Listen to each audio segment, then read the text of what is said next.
In Washington today, a Senate hearing took an emotional turn as Senator Josh Hawley opened his questioning with praise for newly appointed Homeland Security Secretary Kristi Noem, commending her for what he described as securing the southern border in record time. But it was the devastation in Missouri that quickly became the heart of the exchange. Time has expired. Senator Hawley. Thank you very much, Mr. Chairman. Secretary Noem, good to see you. Welcome. Congratulations on securing the border in a record amount of time. The last administration came and sat where you're sitting for 4 years and told us it couldn't be done. It couldn't be done. The border was just an intractable problem. It would take years to do it. You did it in the space of really 30 days, and now the United States southern border is secure. So thank you for your tremendous work on that. I want to begin, however, with the situation in St. Louis, which I'm sure you're aware of. On Friday afternoon and evening, major storms ripped through the St. Louis area, as well as southeast Missouri. I'm going to put a picture up over my shoulder here. An F3 tornado cut right through North St. Louis. This is what you're seeing here is pretty typical, I'm sad to say, of the damage. We lost 5 people in St. Louis. We lost another 2 in Scott County, which is down in southeast Missouri, there to the south, a couple of hours south of the city. I spent much of the day yesterday just walking these neighborhoods and talking to residents, and this that you're seeing over my shoulder is what these neighborhoods all look like. These are areas that families have lived here. In some cases, I talked to one individual, one gentleman, and he said that his family had been there since his great-grandmother came to that neighborhood in 1919. So it's that kind of a community, and they are totally devastated. Yesterday afternoon, my governor requested an emergency disaster declaration to expedite FEMA funds to help the state just clean up. I mean, just clean up the kind of rubble now that you're seeing behind me. You've been a governor until very recently. You know how important this is. Can we get your help to expedite the consideration of that request? Again, it was just made yesterday. We need it as quickly as possible. Will you help us expedite that? Yeah, absolutely. I've spoken with your governor and did that day that this devastation happened. And so we've promised and pledged to get that expedited as soon as possible for him so he can have the resources that he needs to respond to his people. And that's one of the failures that FEMA's had in the past, is that people that incur this kind of damage and lose everything, then they sit there for months, sometimes years, and never get the promised critical response that they think or that they believe they should be getting from the federal government. And that's why President Trump believes that this agency needs to be dramatically reformed. I'm glad to hear you say that, and you're exactly right. We've had the situation in Missouri in years past where we've had individuals who have qualified for FEMA aid, including individual assistance. In some cases, they've been awarded the assistance, and then FEMA has come in and clawed it back, or never paid it out, or never sent teams to help. So to have your commitment to expedite this is tremendous. That will be welcome news to the residents of St. Louis. We also have, the state has pending 3 requests for major disaster declarations from earlier storms. We've lost over a dozen people. Well, actually, if you count the folks we lost just on Friday, we've lost almost 20 people now in major storms just in the last 2 months in Missouri. It's been a terrible spring for us.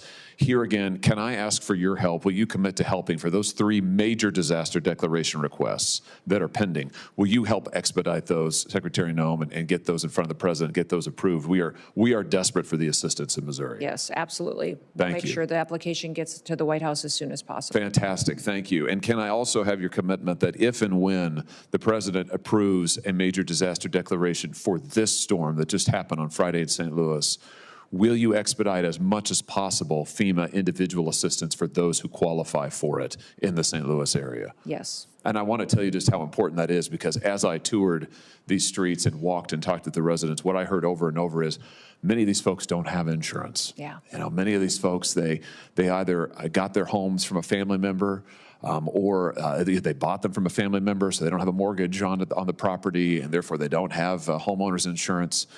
So, as you know, having been a governor, in many instances, FEMA assistance is going to be the only assistance that they're going to get.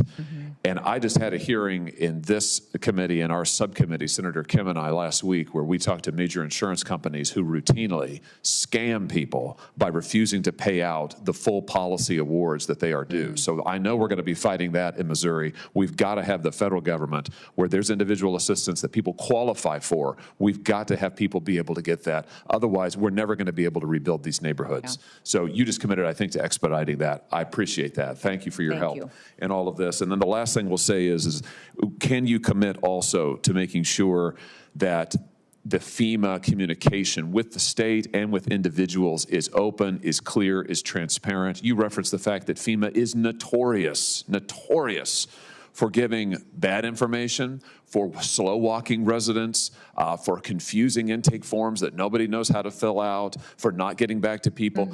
Can you commit to, as we deal with this disaster in St. Louis and others around the state, that under your leadership, FEMA is going to act with expedition, they are going to be clear in their communications, and they're going to follow up and give people the awards that they need if they qualify for it? Yeah, that's been the biggest challenge of FEMA in the past, is just the delayed response. People are counting on the assistance and it never comes through. And the paperwork is too complicated for an individual many times to complete on their own. They need help and assistance. So that's part of the reforms that the FEMA Review Council will be undertaking. And we've got people that are frontline responders across the country that are serving on that council. And we'll take your insight as well. But we'll continue to expedite what we can with the framework we have in front of us, but do better diligence than the last administration on how we take care of people. Fantastic. Everything you said today is going to be very, very welcome news in St. Louis and the rest of Missouri this morning. Thank you for being here. Thank you for your service. Thank you, Mr. Chairman. Thank you.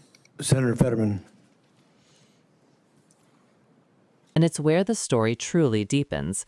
If you're following along at home, make sure you subscribe so you don't miss these breakdowns that help you understand not just what happened, but what it means. Senator Hawley turned the focus to St. Louis, where an F3 tornado carved a violent path just days earlier.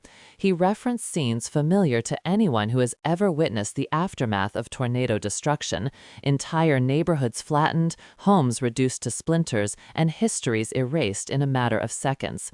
What he described isn't just property loss, it's cultural loss. These are neighborhoods where families have lived for generations. One resident told him his family had been on that same block since 1919, through wars, recessions, and social upheavals, only for nature to wipe out a century of roots in a single afternoon. This is why understanding disaster response is so important, and why I encourage you again to subscribe so you stay informed on the stories behind the headlines. According to Hawley, 7 Missourians died in the storms, 5 in St. Louis and 2 in Scott County, a rural region south of the city. What makes tornado recovery uniquely difficult is the layered nature of the crisis. The physical damage is immediate, but what comes next can be even harder. Cities have to restore power, clear debris, reopen roads, and coordinate shelter for displaced families. Counties scramble to document the destruction for federal review, and governors must request a federal emergency declaration before FEMA aid can flow. Without that approval, communities are left in limbo, unable to rebuild or stabilize.